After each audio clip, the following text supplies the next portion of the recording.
우리는 계속해서 야곱의 일생을 돌아보면서 야곱의 일생뿐만 아니라 그와 함께 계속 있었던 하나님의 임재하심, 또 하나님의 임재하심을 통한 야곱의 제사, 야곱의 예배를 계속해서 살펴봤습니다.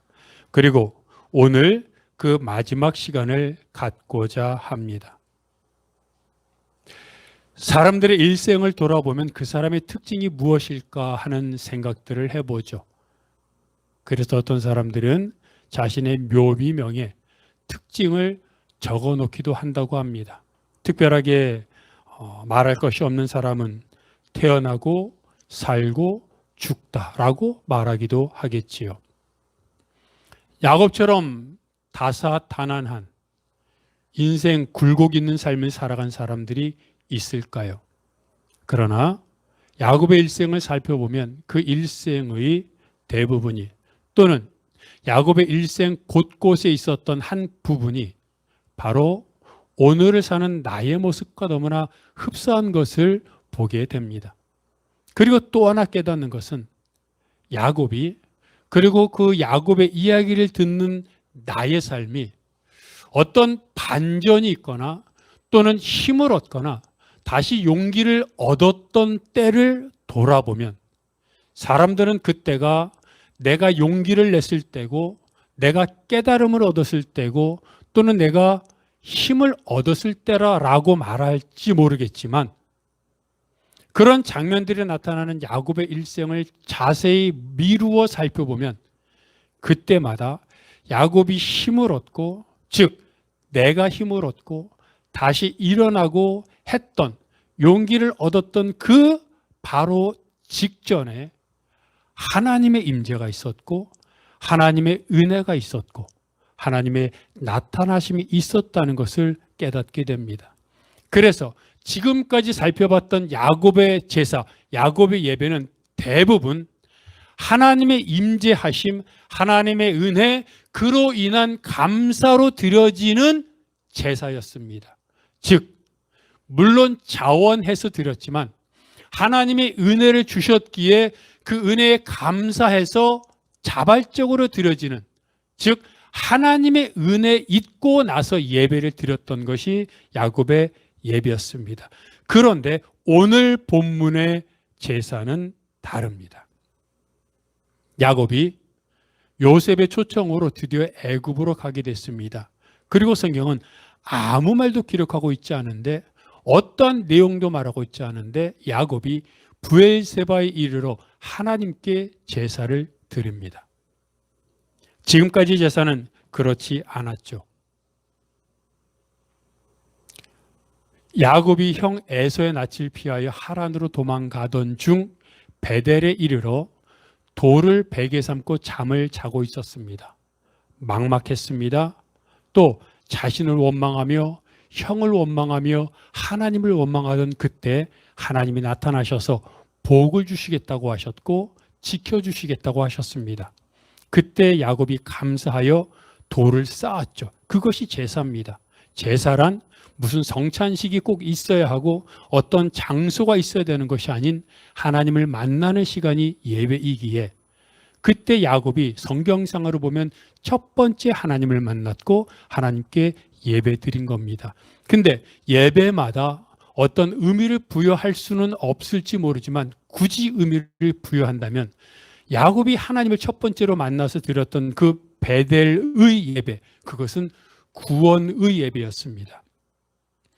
하나님을 믿긴 믿었지만 온전한 믿음을 이루지 못했던, 어떻게 표현하면 초신자와 같았던 그런 야곱이 자신의 잘못으로 인해 도망치던 때에 하나님이 나타나셔서 잘못을 꾸짖지 않고 오히려 나락에 빠져있는 야곱을 일으키시고 용기 주시고 힘내라고 격려하셨던, 즉 구원을 얻었던 예배, 그것 또한 하나님이 나타나신 후에 드린 예배였습니다. 굳이 말하자면 구원의 예배입니다.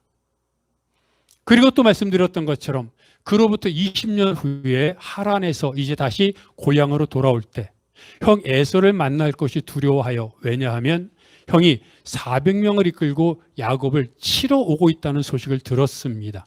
얼마나 무서웠겠습니까? 그래서 야복나루에서 고민하고 홀로 밤을 지샐 때 성경을 보면 한 사람이 나타나서 그에게 씨름, 영적 씨름, 기도하게 만들었는데 그분이 바로 하나님이었습니다. 그때 하나님은 첫 번째 20년 전 베델에서는 꾸짖지 않았고 야곱의 본질을 묻지 않았고 힘과 용기를 주셨는데 이제 하나님을 만난 지 20년 후에 야복나루에서는 하나님이 다른 태도를 취하십니다. 복 달라고 호세아서를 보면 야곱이 복 주세요.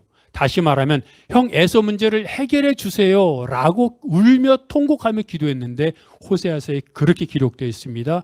통곡하며 복을 구했는데 하나님은 야곱에게 너 이름이 무엇이냐고 묻습니다. 형 에서의 문제를 해결해 주겠다고 하지 않습니다. 20년 전에 베델에서 내가 너를 지키고 떠나지 않고 다시 돌아오게 해주겠다고 그런 복을 약속하셨던 하나님이 야복나루에서는 복을 약속하지 않고 너의 이름이 무엇이냐고 묻습니다. 그때 야곱이 뭐라 그럽니까? 내 이름이 야곱입니다. 내 이름이 다른 사람의 발꿈치를 잡고 뒤로 물리치는 다른 사람의 것을 빼앗는 사람입니다라고 말합니다. 그것은 단순히 야곱의 이름을 말하는 것이 아니라 이제 예수를 믿은지 하나님을 믿은지 온전하게 믿은지 20년이 지났을 때 하나님은 그때 야곱에게 비로소 야곱의 인생을 돌아보게 하신 것입니다. 복이 문제가 아니라 너의 인생을 조감하고 인생을 돌아보아 너의 삶을 회개하라고 회개를 촉구하신 겁니다.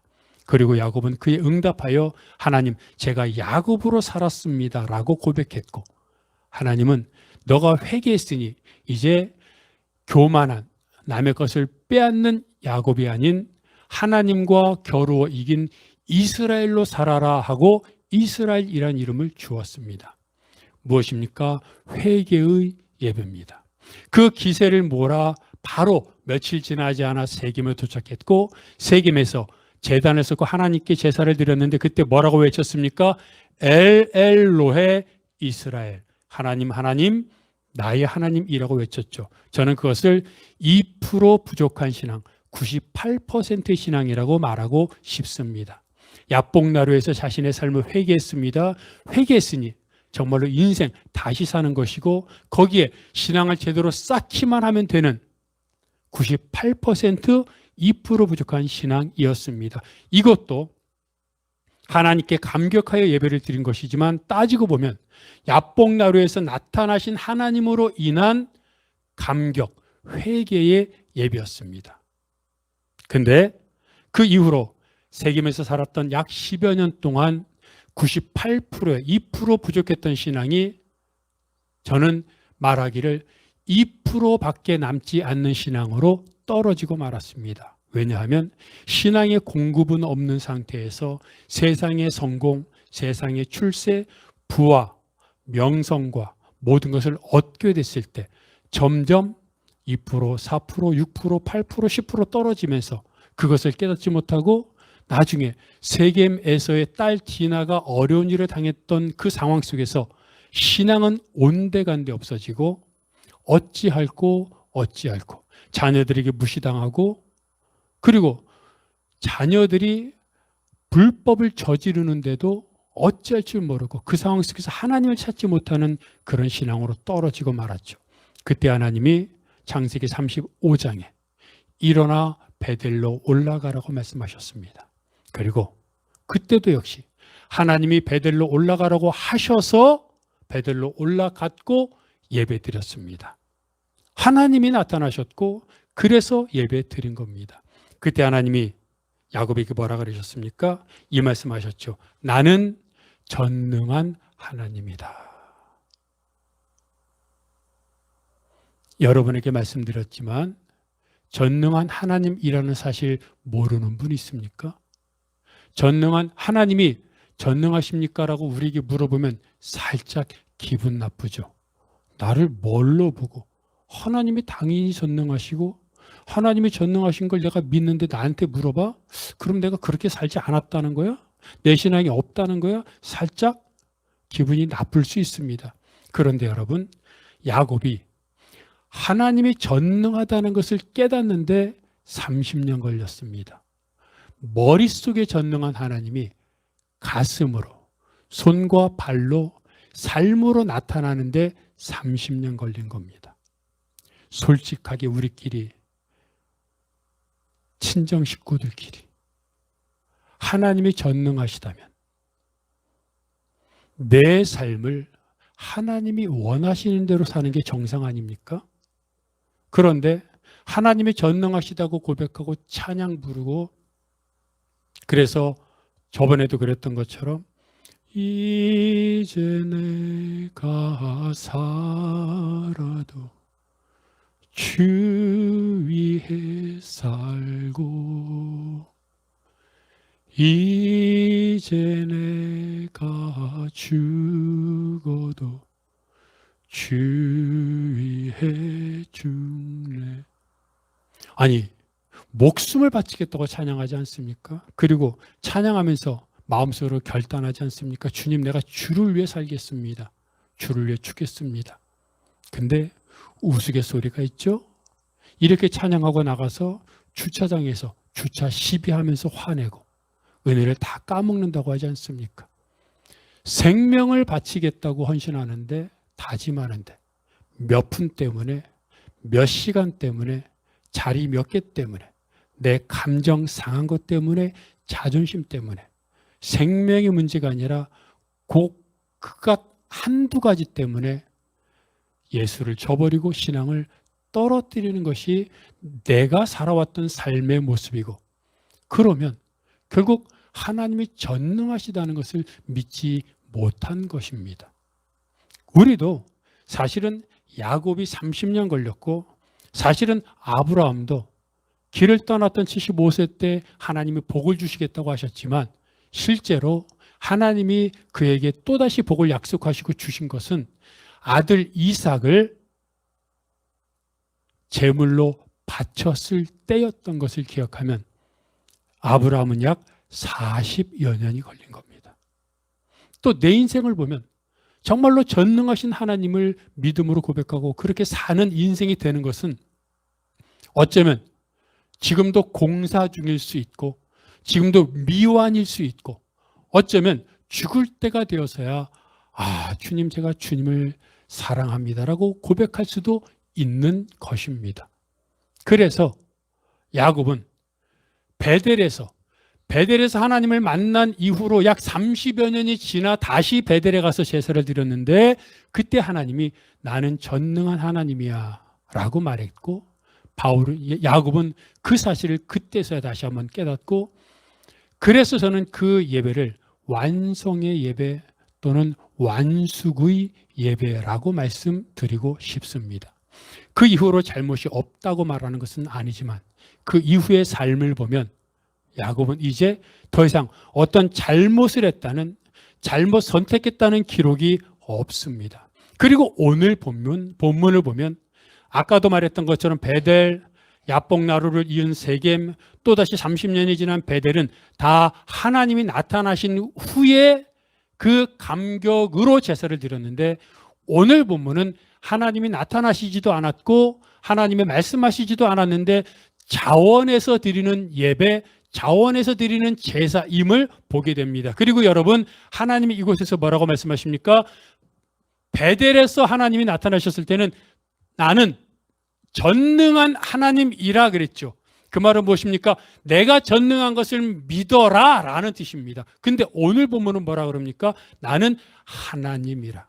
이미 야곱은 하나님이 전능하신 것을 믿고 그 이후에 살아왔다는 것을 반증하고 있습니다.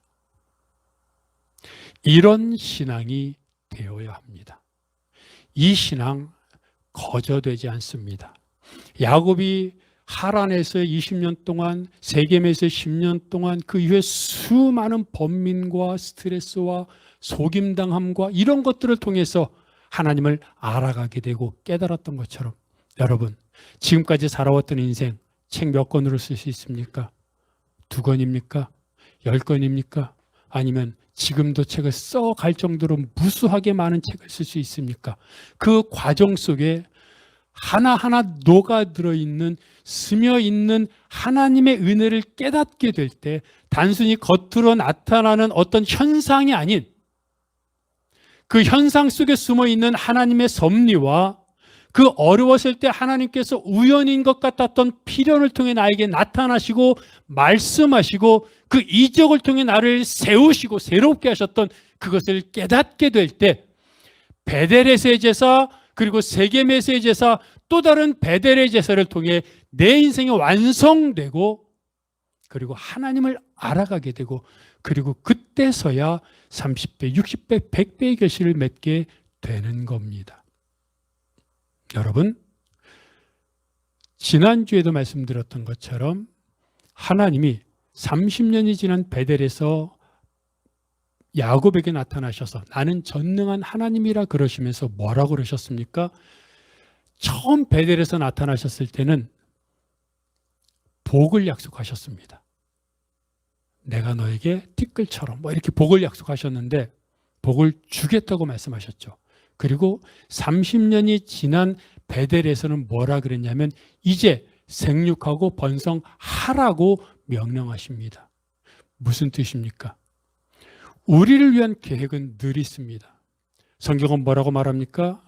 창세 전에 여러분 우리가 이 땅에 이곳에 그리고 하나님의 은혜 가운데 살아가는 것은 하나님이 우리를 계획하셨고 예정하셨고 특별히 불러주셨기 때문이고 우리를 향한 달란트가 있다는 겁니다. 물론 어떤 사람은 50달란트가 있고 어떤 사람은 5달란트가 있고 어떤 사람은 1달란트가 있습니다. 그것은 주어진 것입니다. 그러나 그 달란트를 다 이루고 그것을 위해 30배, 60배 결실을 이루게 하시기 위해 하나님은 우리의 일생을 통해 연단하시고 다듬으시고 빚으신다는 겁니다. 그리고 빚으셨을 때 그 달란트가 완성되도록 우리에게 열매를 허락하신다는 겁니다.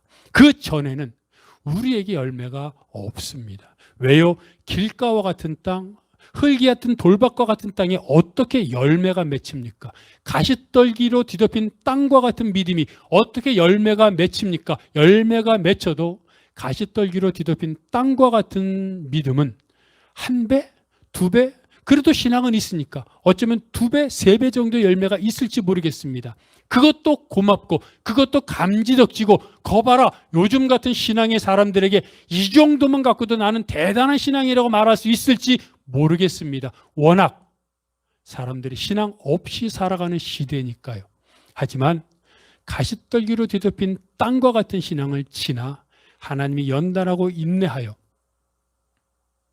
마치 야곱이 베델에서 30년 후에 제사 드렸고 그리고 하나님이 이제는 생육하고 번성하라고 풀어놓으신 것처럼 우리가 좋은 땅의 신앙의 삶을 살게 되면 그때는 다윗이 고백했던 것처럼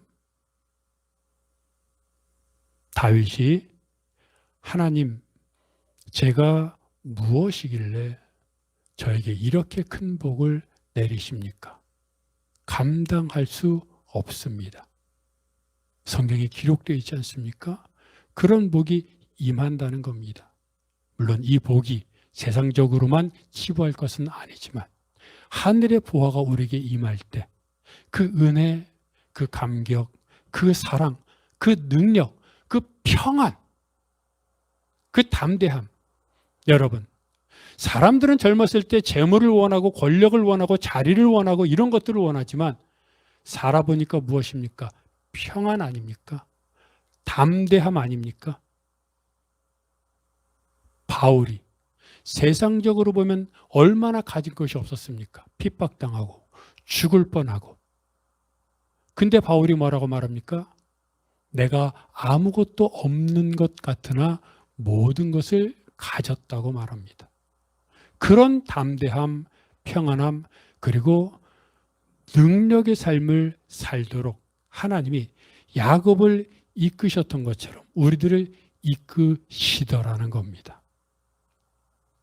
그러면 여러분, 야곱이 베델에서 전능한 하나님께 제사 드리고 오늘 본문에서 하나님이 말씀하시지도 않았는데 제사 드리는 자원하는 그것을 미루어 보건대 늘 하나님의 말씀을 기억하며 하나님과 동행하며 살았을 것으로 추측되는데, 그렇다면 베델에서 전능한 하나님을 만난 다음부터 오늘 본문 애굽으로 내려가기 전에 하나님께 제사 드렸던 그 사이에 믿음의 삶이 원숙한 삶이 되었으니 야곱의 가족에게 늘 형통하고 풍성한 모습만 있었겠네요. 그랬을까요? 그런데 우리가 아는 것처럼 그 사이에 있었던 야곱의 삶, 야곱의 가족의 삶은 그렇지 않았습니다. 우리가 누구보다 아는 것처럼 요셉이 애굽으로 팔려가는 일이 있었습니다. 형들이 요셉이 특별 대우를 받으니까 시기하여 죽이려고 했다가 이스마엘 상인들에게 팔았고, 아버지에게는 요셉의 옷에 염소를 죽여 피를 묻히고 이걸 주웠습니다 라고 했더니 야곱이 짐승들에게 잡아먹혔구나 하고 기절합니다. 얼마나 큰 사건입니까? 형제들 사이에 반목이 일어나 동생을 팔아버렸습니다. 그리고 죽은 걸로 위장했습니다. 이게 뉴스에 날 법한 사건 아닙니까? 믿음이 원숙한 집안에서 일어날 수 있는 일입니까? 또 야곱의 장자인 르우벤은 야곱의 아내, 물론 자기의 어머니는 아니지만 아버지의 아내인 첩과 동침했습니다. 야곱의 넷째 아들인 유다는 창녀로 속인 며느리와 동침하여 손자인 동시에 아들인 자녀를 둘을 낳았습니다. 어떻게 전능한 하나님을 만났고 형통하고 풍성하고 하나님을 믿는 삶을 살겠다고 다짐한, 또 그렇게 하나님과 동행했던 야곱의 모습의 삶 속에서 어떻게 이런 일들이 일어날 수 있었을까요? 참 의아하고 이해하기 힘듭니다. 그런데 여러분, 우리는 이것을 알아야 합니다. 무엇보다 첫 번째로 하나님의 임재하심과 연단하심은 개인적이라는 사실입니다. 베델, 그리고 야복나루의 세겜, 또 다른 베델에서의 제사, 그때까지 제사, 그리고 그때까지 어려움은 야곱의 잘못된 선택으로 인한 어려움이었습니다. 그런데 베델에서 전능한 하나님을 만나고 오늘 본문에 있기까지의 일어난 여러 가지 일은 야곱으로 인한 일이 아닙니다. 야곱은 이미 하나님을 온전히 경험했고 하나님과 동행하는 삶을 살았기에 야곱으로 인한 잘못은 드러나지 않습니다. 그 잘못은 야곱의 자녀들로 인한 잘못입니다. 적어도 야곱은 하나님과 동행하는 삶을 살았다는 겁니다. 그런데 그 자녀들은 그렇다면 왜 이런 어려운 일을 겪고 또 불법을 저지르는 것일까요? 이것은 각 사람들을 향한 하나님의 이끄심입니다. 아브라함을 보십시오. 아브라함은 우리가 흔히 믿음의 조상이라고 말합니다. 그런데 그 믿음의 조상인 아브라함의 아들 이삭, 그는 그렇다면 믿음의 조상인 아브라함의 아들이었기에 처음부터 끝까지 믿음으로 살았습니까? 아닙니다. 성경을 읽어보면 무엇보다 아브라함이 자기 아내를 누이 동생이라고 하여 속였었는데 아브라함의 아들인 이삭도 자기 아내를 누이라고 속이고 거짓말합니다. 다른 얘기할 것 없이 야곱을 봅시다. 나중에 이삭이 믿음이 완성됐습니다. 이삭의 아들입니다. 야곱은. 무엇보다 야곱은 아브라함의 손자입니다. 야곱이 15살이 될 때까지, 성경상으로 보면 야곱이 15살이 될 때까지 아브라함이 살아 있었습니다. 아브라함이 늘 야곱에게 무슨 말 했겠습니까? 하나님은 전능하신 분이야. 내가 살아오면서 많은 잘못을 저질렀는데 그 삶 속에서 나를 이끌어 주셨던 분이 하나님이야. 늘 귀에 못이 박히도록 야곱에게 얘기하지 않았겠습니까? 그런데 그 야곱 어떻게 되었습니까? 우리가 보는 것처럼 수많은 하란에서의 삶, 세겜에서의 삶, 이런저런 방황하는 삶을 통해 어려운 일을 겪었습니다. 그런데 중요한 것은 각자 개인의 삶을 하나님이 이끄시지만 그것이 결코 실패는 아니라는 겁니다. 하나님이 결국 성공으로 이끄신다는 사실입니다. 사무엘을 보십시오. 사무엘을 우리는 무엇이라고 말합니까? 온전한 하나님의 사람이었습니다. 이스라엘의 왕이 있기 전 제사장이었고 왕이었고 선지자였습니다. 그런데 성경은 그 사무엘의 아들들에 대해서 무엇이라고 말합니까? 사무엘이 나이 많아 아들 둘이 사사가 되었는데 그 아들들이 뭐 했냐면 부당한 이득을 취하여 뇌물을 받고 판결했다고 한 줄 기록되어 있습니다. 그래서 학자들은 이 한 줄을 엄청나게 많은 해석을 합니다. 어떻게 하나님의 사람인 사무엘의 자녀들이 이렇게 되었을까? 그런데 여러분, 모세의 아들들에 대한 기록을 보셨습니까? 예수님의 12 제자의 자녀들에 대한 기록을 보셨습니까? 그들의 기록이 없다고 그들이 불신앙을 살아갔다고 말하는 게 아닙니다. 제가 말씀드리고 성경이 말하고자 하는 것은 각각에게 주어진 하나님의 달란트가 있다는 겁니다. 모세에게 이스라엘을 구원할 출애굽시킬 달란트가 있다고 해서 모세의 아들들도 똑같은 달란트를 받은 게 아니라 그들은 또 다른 달란트를 받았기에 성경에 기록되어 있지 않은 겁니다. 야곱이 또는 이삭이 또는 사무엘이 하나님과 동행하며 하나님의 은혜를 누리고 하나님의 사람으로 결국 빚어지고 살게 되었습니다. 그래도 그 자녀들은 또다시 마치 야곱이 베델에서 세겜으로 그리고 다시 또 베델로 이렇게 하나님의 연단을 받아 인내하며 빚어졌던 것처럼 야곱의 아들들도 또다시 연단을 통해서 인내하며 빚어져야 한다는 사실입니다. 그것은 여러분 복입니다. 그리고 야곱의 자녀들이 잘못을 했고 요셉의 애굽으로 팔려갔다는 사실을 우리가 기억하면 이게 엄청난 고통인 것 같지만 여러분 보십시오. 이것이 두 번째인데 그 자녀들에게 일어난 일이 결코 실패가 아닌 하나님의 복에 진행되는 상황이라는 겁니다.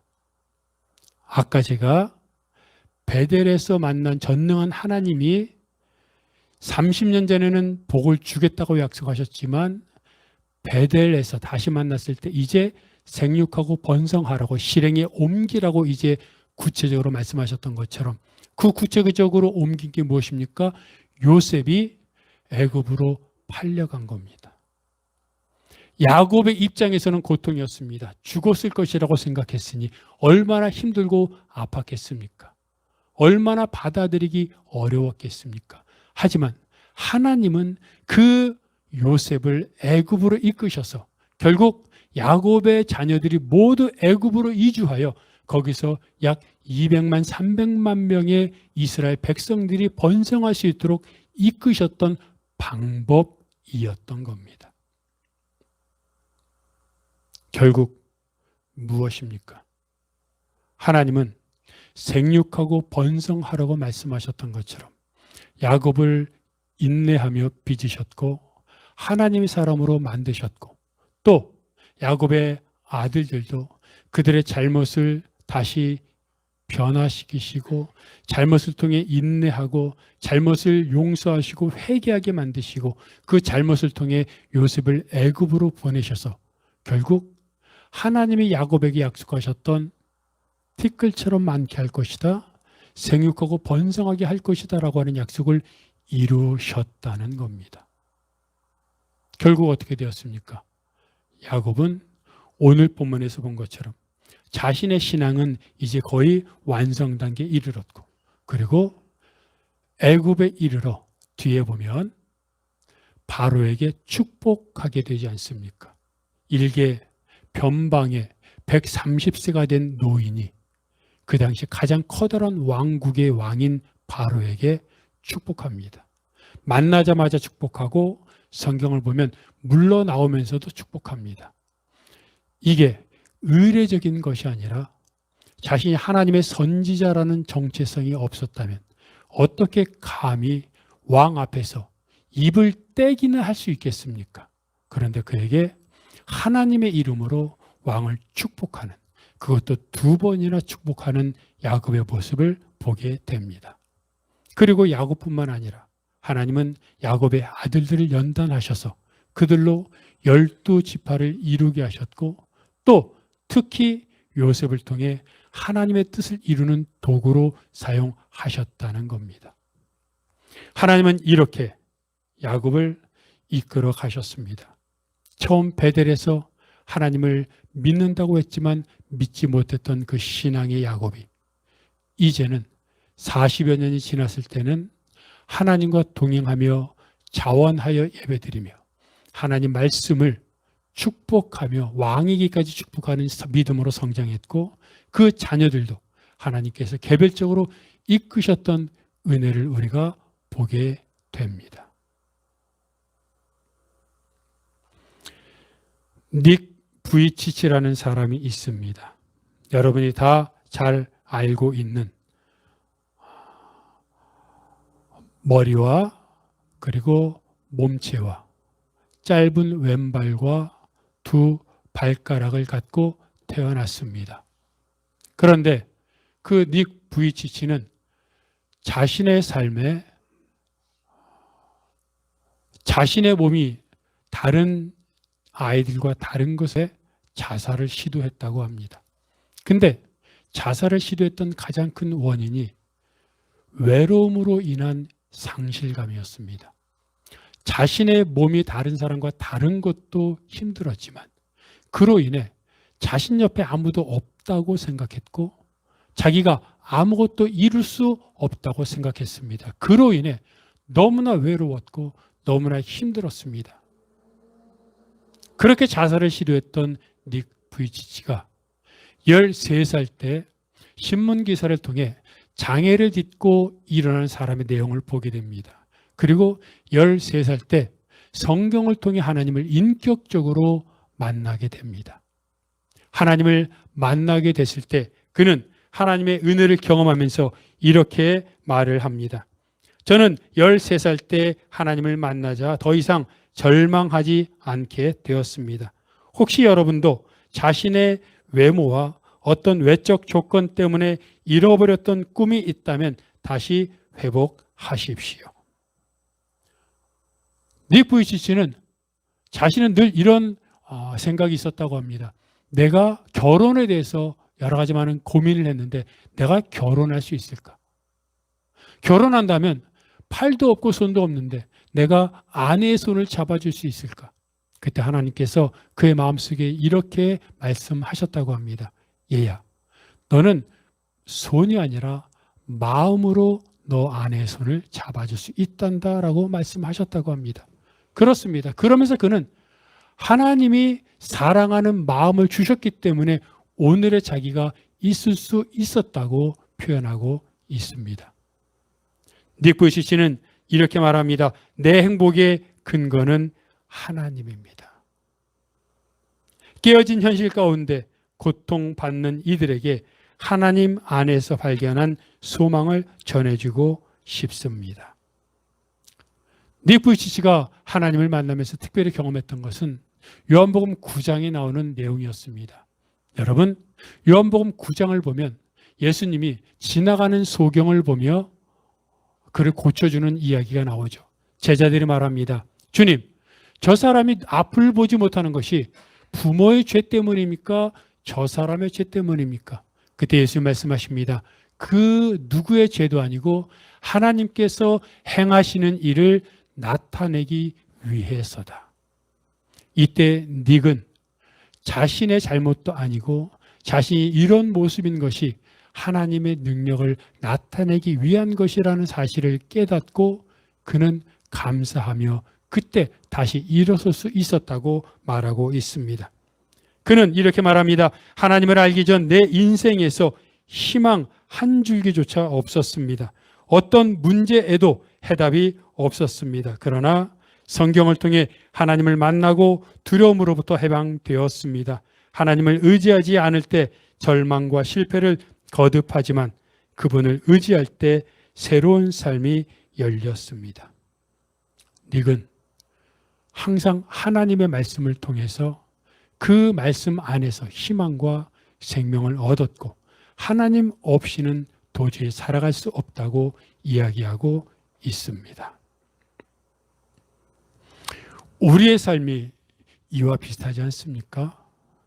야곱도 형 에서의 낯을 피하여 도망갔을 때 삶의 소망이 없었습니다. 닉도 자신의 몸을 보며 자살을 시도하기까지 했습니다.